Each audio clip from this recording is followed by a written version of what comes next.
I've been working out for about 9 months, but I've seen my progress was pretty quick. I lost fat quick. I hit my goals pretty fast, and part of that was tracking my macros and figuring out how much protein I needed to have, how much carbs I needed to have, and also fat. At first, I thought fat was my enemy, but throughout my journey, I've learned that you also need fat to build muscle. Welcome to the House Call podcast, where everyday people connect with doctors and various experts, breaking down important health conversations into just plain English. I'm Dr. Eugene Kim, Chief Medical Officer for Route 78, and today I'm joined by Jarrell Chalmers, our Head of Social Media and Fitness Enthusiast. Today we wanted to discuss macros, break down what it is and how it impacts your health in everyday life. Welcome, Jarrell. It's great to see you. Hey, Eugene, thanks for having me. Super excited to get started in talking about macros and my personal experience. Absolutely. So this is a topic that we've discussed before, and it's always interesting to see each individual's journey in terms of macronutrients. So what is your experience with macros? And it might be important for us to just break it down initially about what it means to people and what macronutrients are. Yeah, so a few years ago, I had no idea what macros even were. I'm like, what are macros? Is that the type of vitamin I'm supposed to be taking? And this Right. was back like before my high school days. And I'd hear about people going to the gym and they'd say macros this, macros that, and I had no idea what it meant. And Eugene, you might know better than me. Like, can you tell everyone what are macros? Like, if I had to explain it to a fifth grader, how could I explain Yeah. the Yeah. concept of macros? Yeah. So macronutrients are important because it's the basic breakdown of what we eat. And there are three different categories: carbohydrates, fats, and proteins. So it's basically important to categorize that because our body processes these foods for different reasons, and we need them for different reasons. So carbohydrates are our main primary energy source. They can be found in foods like grains, fruits, vegetables. They're very healthy sources. And then there are also kind of bad sources, which are sugars, but they are our main energy source. Proteins are very important for building and repairing tissues.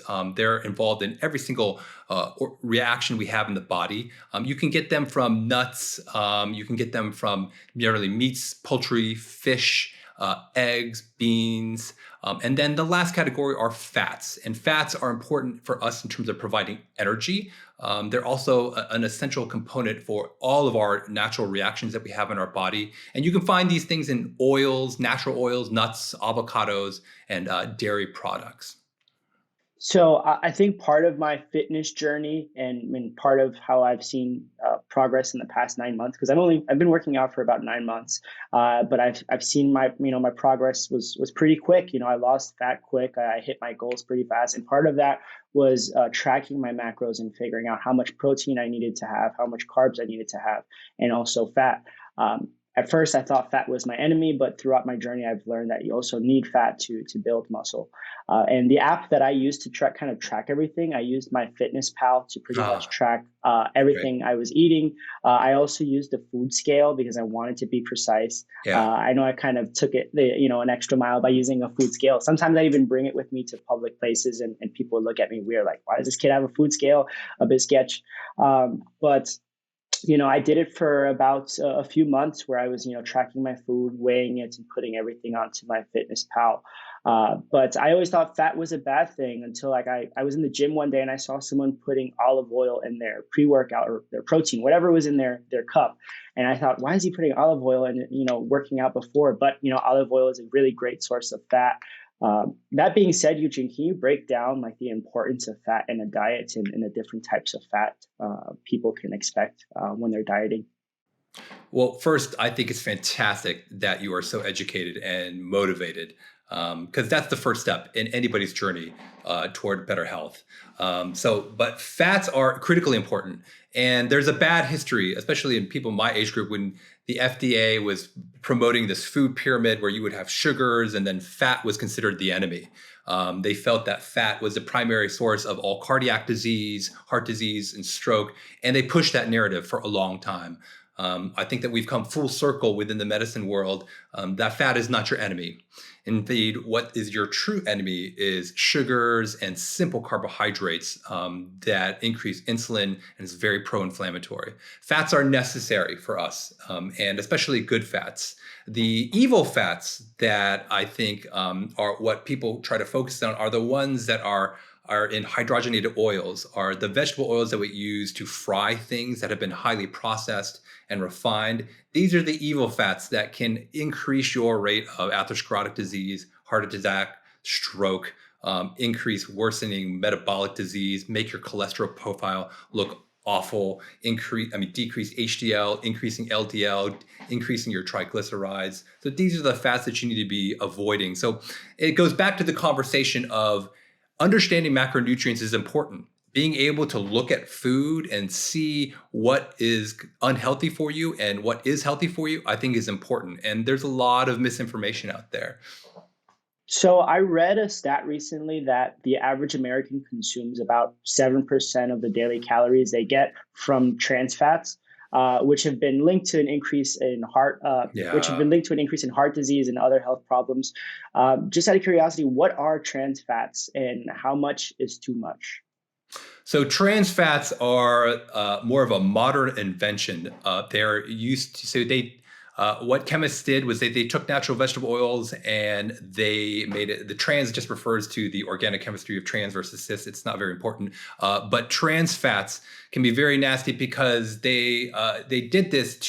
what they did was they put a hydrogen molecule on these oils and they hydrogenated it so that it could be more stable. And so popular is known as like Crisco, shortening.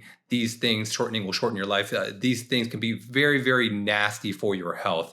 The reason being is because these trans oils, and back 2015, the FDA made a statement that these oils are very, very harmful to your health and then took them off the market. The problem is that they can still be hidden in many of your processed foods, which is why I always recommend, and every nutritionist will recommend, that you should always eat more natural foods versus foods that have been processed. And so trans fat is a type of fat and an oil that has been highly processed to be more stable, to be more convenient, but has been shown to extremely accelerate the rate of heart disease, stroke, make your cholesterol profile look terrible, and also worsen metabolic disease.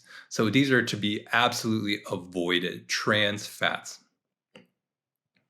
Interesting. So along my journey, I've tried to, because what I've noticed is when I eat and then if I drink alcohol, that kind of throws my macros off. Like if I have a full meal and then a few glasses of wine, those glasses of wine kind of add up in my calorie intake. And so I read a stat that said the average American consumes about 13% of their daily calories from alcohol, which kind of contributes to weight gain. And part of my own personal journey and what made me start working out in the first place was, if you watched the first episode of this podcast, you'd know that I went to Puerto Rico and had too much of a good time and gained weight from all the drinking and all the eating that I was doing. What would you recommend are like macro-friendly alcoholic drinks for the adults that listen and they want to kind of go on vacations and still have a glass of wine or a beer? Like what sort of drinks would be okay and not kind of throw off people off their macro game? That's a great question. Macro-friendly alcohol drinks. So oftentimes in medicine, we're a little bit too prescriptive in our recommendations. We'll say absolutely none of this and you can only eat this, but that's not real life. Real life is that we want to be able to enjoy a natural glass of wine every once in a while. So for me, what I do personally is that I do enjoy the occasional glass of wine. I would try to avoid, there are certain hacks that people try to do if they want to be able to drink straight higher content of alcohol and therefore they think that it's less calories. I would argue that the damage that the alcohol does on your system outweighs that. But I think that there are a lot of benefits to like an occasional glass of wine. Wine has been shown, especially the French, that to elongate life in certain situations, secondary to something called resveratrol. There are a lot of phytonutrients within wine and the natural fermentation process that occurs from wine. I think, when it comes to if your goal is weight gain, then you need to examine alcohol and how that affects your glucose levels. And in those situations, something like a continuous glucose monitor can be very, very helpful in terms of giving you immediate feedback to see what specific macronutrients, whether it be carbohydrates, proteins, or fats, affect your glucose levels on an immediate basis. So you mentioned wine, and there are so many types of wines. Would you say one wine is healthier than the other? Like there's so many kinds. You have red, you have whites, and then you have different Yeah. types of reds and different types of whites.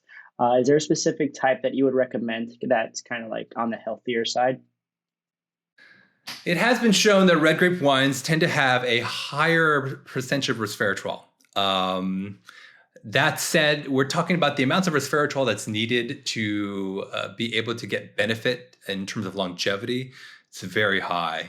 For me personally, I like red wines, but I would say that for sustainability, honestly, whatever wine you enjoy, because if you're going to be enjoying it for pleasure, then you should truly just enjoy. Because I think that when you think about any diet or anything that you're going to be adopting in your life, it's important to have balance and be able to have sustainability in that plan. And so being able to just simply enjoy the wine that you want, I think is more important. Awesome. So I will say to the people listening, I don't want people to get the impression that you have to count your calories, you have to count your macros to the T. I've been doing this for like 9 months, and the longer I do it, the easier it's becoming. I would say that after about a month or two of counting your calories and your macros, I don't think you have to be so meticulous afterwards. I think doing it over time, it becomes habitual, and you'll be able to start kind of eyeballing your Yeah. calories, your protein, and your carbs. And if that's the case, like let's say if I start eyeballing my food and I stop counting my calories, what sort of foods are really good and like high in protein but low in fat? Would you recommend to everyone listening? I think that in terms of the major macronutrients for protein, it's usually from some type of animal. And I think it's important to be able to examine where you're getting that animal from. The scourge of our modern daily diet is the industrialization of our food supply when it comes to whether it's a pig, whether it's a cow, any type of animal. The industrialization of it and what it's being fed has literally been poisoning our food supply to a large degree. And there's increased incidences of cancer, increased incidences of autoimmune diseases that we are not understanding. And I think the clinical suspicion from most physicians is that it's from our food supply. Yeah, honestly, anytime I travel outside of the country, and even Puerto Rico, because I think their laws with food are a bit different. Anytime I travel out the country anywhere, for instance, when I went to Mexico or Italy, and I would have like a grilled chicken breast or a slice of steak, the meat tasted entirely different. Yeah. So, is what you're suggesting that they're doing something to the meat here that kind of makes it taste different? Is that why I'm kind of tasting a difference, or is it like the water? I don't know. Definitely, without a Yeah. doubt. I think Mhm. that the tastes of Americans, for example, the meats that we have, they want a meat that has a lot more fat in it. So we generally, you go to a steakhouse, they're like, look at the beautiful marbling. Well, that marbling is fat that has been infiltrated into the muscle. If you were a human being and you had fat infiltrated into your muscle, that is a sign of a very unhealthy individual. They're a sign that someone is very metabolically unfit because they are storing fat into their muscle. And in this country, our taste buds have evolved to the point where this is something that we want. You'll literally put like a New Zealand grass-fed cow that has lived its wonderful life in the pastures versus a cow that was forced into an industrial plant and forced to eat, genetically modified corn and get fat within a 2-month period. And if you put those meats side by side, I bet most of the Americans will prefer the industrial meat because it's more fatty, and they think that there's more flavor, which is true. So our taste buds have evolved to want that more versus the more healthy grass-fed beef that if you were to eat it, it tastes leaner, but I bet you that people would prefer the other one nowadays. So I think there's a lot of training that needs to occur if you want to eat healthier, that these sources are readily available, but that you just need to be able to train your taste buds and your thinking and educate yourself in terms of what's better for you. I definitely prefer a fattier steak. I've had A5 Wagyu before, and I thought it was Yeah, like the best piece of steak I've ever had in my life. But then when I like plugged it into my fitness pal and saw how much fat it was, I was like, wow, right. it's just pure fat in there. That's Um, incredible. So what have, just being able to see your journey in terms of learning macronutrients, what have been kind of the most pivotal lessons that you've learned just being able to do this?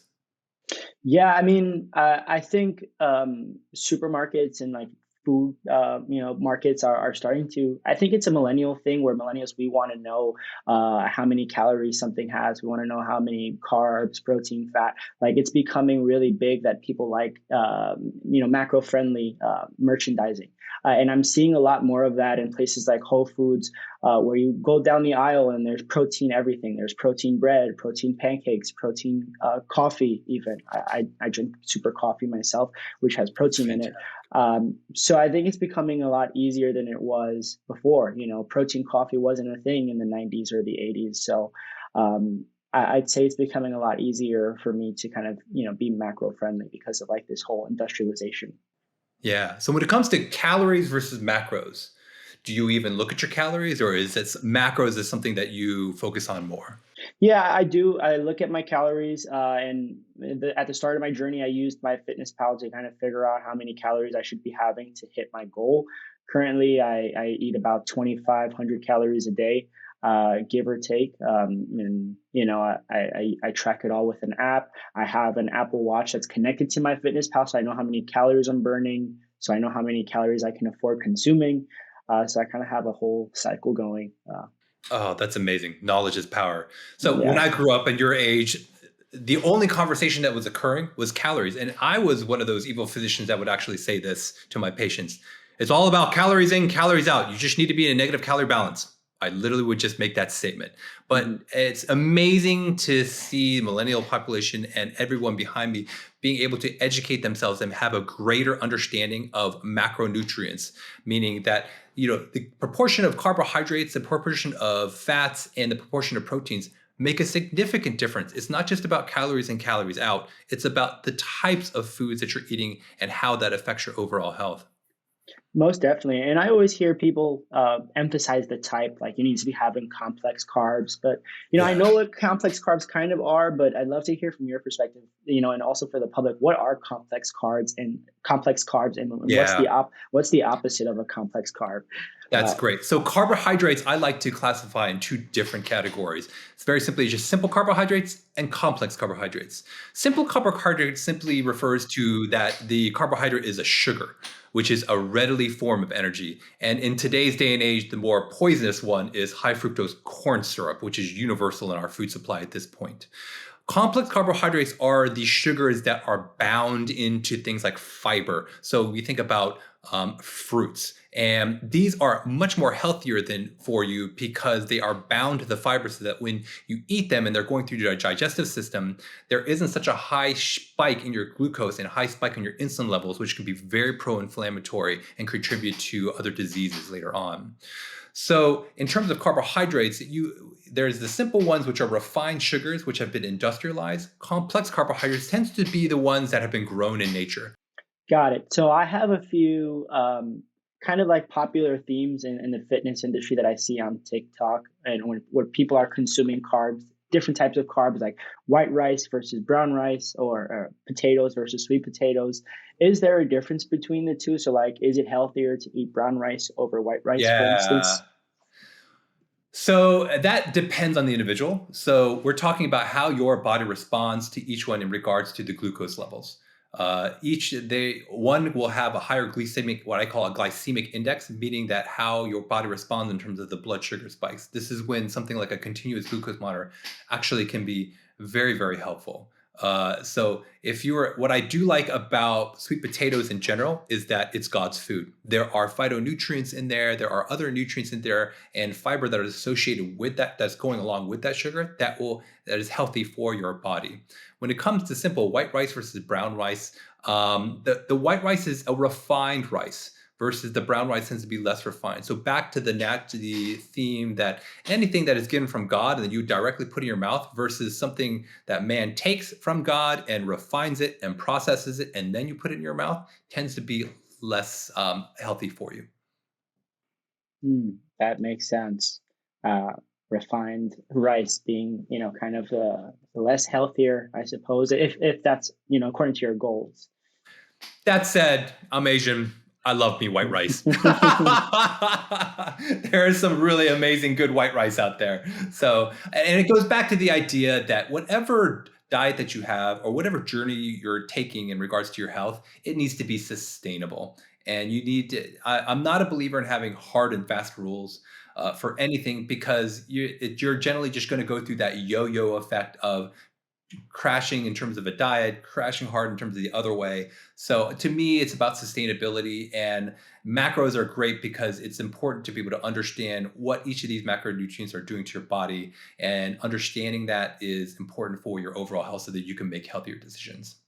Confession, I actually eat rice every day, jasmine rice, only a cup or a cup and a half, depending on how many carbs I've consumed prior in the day. Is consuming something every day like that, is it dangerous or does it not matter if I have a balanced macro nutrition? Great question. I think it's more important to have a balanced nutrition plan.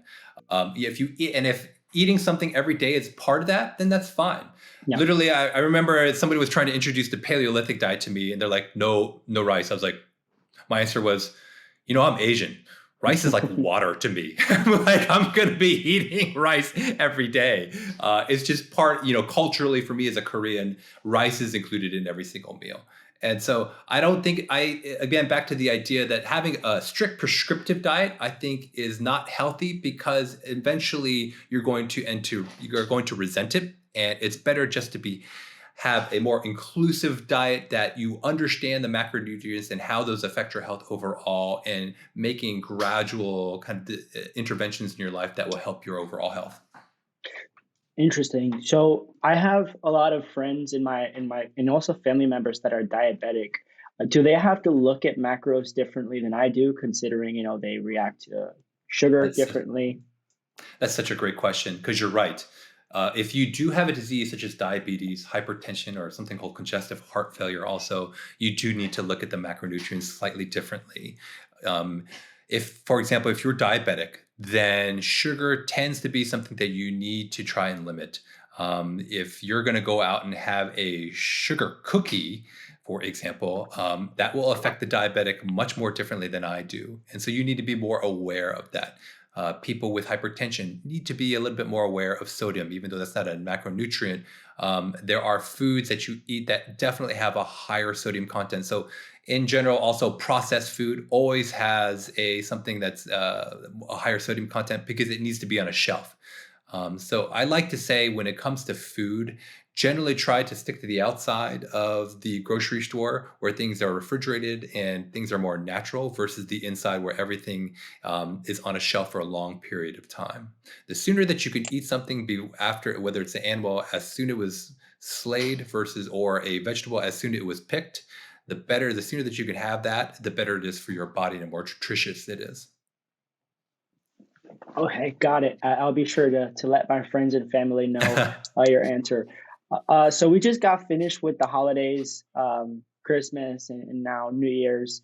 And part of the holidays comes, a lot of unhealthy foods, fatty foods. I know on my Christmas there was a giant roast pork and a bunch of rice and lasagna and mac and Yeah. cheese. The list goes on. Like we had a loads and loads of food items. And to keep myself macro friendly, I kind of fasted throughout most of the day. So like at the end of the day, I kind of pigged out and ate as much food as I wanted to. Um, so there are people that throughout holidays are super strict and they still want to kind of watch everything for throughout the holidays. What would you say to them? Like what's like an easy way to kind of keep track of things and still enjoy the holidays? Exactly what you did. I think, continuing, I think you going in anywhere with a plan ahead of time is what's most important. Planning ahead of time, whether it's, you hear people, they'll take Sunday and they will cook all of their meals for the week. And so they have They know that they just need to eat that planned meal. I think going into the holidays is exactly what you did too. I did it myself. I fasted all day, knowing that I want to be able to eat whatever I want at night. Some people can tolerate that, some people can't. I would say that if you're not tolerating it, the trick is really just to stay hydrated, make sure that you have enough sodium. There are other things that you could do to try and get through that fast. The most important thing, I think, is just having a plan ahead of time. And that will help you get through those areas where you think you might have challenges. Yeah, and also another thing I do is anytime I have a cheat meal, I make sure that that's not my rest day of like when I work out. I like to work out if I'm going to have a large meal like that. So that's Yeah. kind of how I balance things. I like never have a cheat day on a day where I don't go to the gym. Yeah, yeah, and that's great. Yeah, whatever works for you, and whatever works for each individual. And that's what's I think it's important being able to understand macros. If you can understand the framework, then you can take that knowledge and apply it to your own life. That's when I think nowadays biomonitoring is more important than ever. Being able to have all of these devices, whether it's your Apple Watch or any other device that can track your sleep, having a CGM, a continuous glucose monitor that can track how you respond to certain foods and understanding categories of macronutrients, whether it be a fat, a carbohydrate, or a protein, and how your body responds to that is critically important. Because once you understand how your body, because each individual is different, and once you can understand how your body responds to each, then knowledge is power, and you can take that and you can weave it into your own personal life because we're all distinct and each individual different. One thing that I think doesn't get enough credit with, macros and fitness is like the importance of water. I think, I drink a lot of water myself, and this is my gallon jug. I love it. I And love it. before I started drinking this much water, working out and counting my calories, I felt like the water kind of helped. It supercharged my fitness journey. It supercharged the energy levels I had, and also I felt like my muscle growth was faster. Can you tell everyone a little bit about more of like the importance of water on top of your macros? I think it's critical. I would lean more on the side of overhydration than underhydration, unless, of course, you have some kind of disease process like congestive heart failure. But I would, there you see all these different types of habits that people have.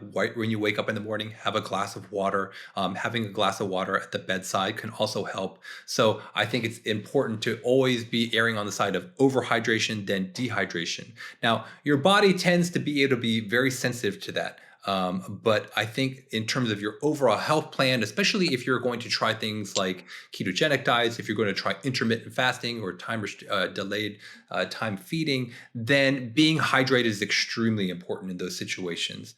Yeah, and I think aside from water, the other important thing that every diet should have is water. Is not sorry, not water. Is our fruits and vegetables. Yeah, And actually, the World Health Organization recommends that people consume at least 400 grams of fruit yeah, and vegetables per day. yeah, So personally, my main source of fruit are Asian pears. I'm a creature of habit, and Asian pears are something that I kind of just have been eating consistently. yeah. Um, what are some of the fruits and vegetables you recommend to someone who kind of wants to build muscle? Um, I would say fruits and the vegetables that I would recommend are that would have a less glycemic index. But I love exactly what you're saying in terms of fruits and vegetables and that it's necessary because sometimes you see people that are trying to biohack their way through macronutrients. They'll buy these, they'll buy powders that are pea based, or they'll buy protein powders that are completely cow based. And I think it's important if somebody's getting into this world of macronutrients to understand that the best way that you can get any of these macronutrients are through whole vegetables and whole fruits. And it's not just about trying to look at that fruit and say there's this amount of sugar in it and this amount of fiber in it. There are so many other things within these fruits and vegetables, including phytonutrients and all of these other antioxidant compounds that are so helpful for you that we are just beginning to understand. Yeah, and I've also been seeing on TikTok a lot of people are starting to eat like the skin of their fruits. Like people are eating the skin of the kiwi or the skin of the orange, which I normally don't eat because I feel like it tastes funny. But are there any health benefits to kind of eating the skin of fruits that you typically wouldn't eat, like the skin of a mango, for instance? Yeah, yeah. So, so for example, like grapeseed skins have a lot of benefits that has been shown. In terms of whether or not you eat the entire fruit, I don't think that our ancestors ate them that way in particular. So I would try to encourage you to eat the fruit that's going to be most sustainable for you. There's a recurring theme that you could tell, right? And if you Yeah. don't like if you don't like eating the skin, and that's not something that you're going to do regularly, and you're forcing yourself to do it, then that's not sustainable, and I wouldn't recommend that. Got it. Got it. So I'll try. I guess I don't have to eat the skin. Um, Well, I mean, if you like it, why not? Go for it. Yeah, yeah. yeah, Yeah. yeah. So we spoke about sugar, we spoke about fats and carbs. Uh, what about sodium? I know the average American consumes about 70% of their daily recommended sodium intake from processed and restaurant food. So Americans are eating a lot of sodium. Is sodium good or bad? How much is too much? Can we break Yeah. down sodium a bit? So I think sodium has gotten a bad name. Honestly, sodium is actually critical for you. It is when we have those conversations about people trying to hack their way through foods and not getting all of the essential vitamins and minerals. That is another category that is critically important that a lot of times when people are breaking down macros that they don't consider. Sodium chloride salt is one of those. It is a critical mineral that you need for your body for all of your processes, right? So it has gotten a bad name because of its association with hypertension. There's something called the DASH diet, which recommends a lower sodium content. The idea is that you eat sodium, it attracts water, it makes the blood vessel get bigger, and so that's what's causing hypertension. Well, the etiology for hypertension and high blood pressure is much more complex than that, and it's not as nuanced as simple as high sodium. That said, the balance in our modern sad American diet is that sodium is way too high. They have way too much sodium that we are consuming naturally because we are eating way too much processed foods. And then the salt that you get when you go out to eat is way too high than what is needed for us. Got it. And to anyone tracking that wants to track their macros and their sodium and their protein and their carbs and kind of have a balance, there are a number, I know in my own experience, a number of like new restaurants that are popping up and a number of pre meal Yeah. planning services that are popping up Yeah. that will literally cater to your macros, even to down to how much you weigh and your height. They'll prepare Yeah. like custom meals for you. So Yeah. I definitely think we're going to start seeing a lot more of those pop up. So I definitely think Yeah. macros will be a lot easier to track down the road. I think it's fantastic. The flexibility that is occurring nowadays in terms of what can fit into your busy life, I think is fantastic. It's great. And the more knowledgeable we are about macro intake, the more knowledgeable about the types of vitamin minerals that you need. It just only makes us all healthier. And it pushes the narrative forward and allows people to have more options too. So thank you for listening to our discussion on macros today. We hope that you have gained a better understanding of the importance of macronutrients in maintaining a balanced diet and optimal health. So until then, take care and stay healthy.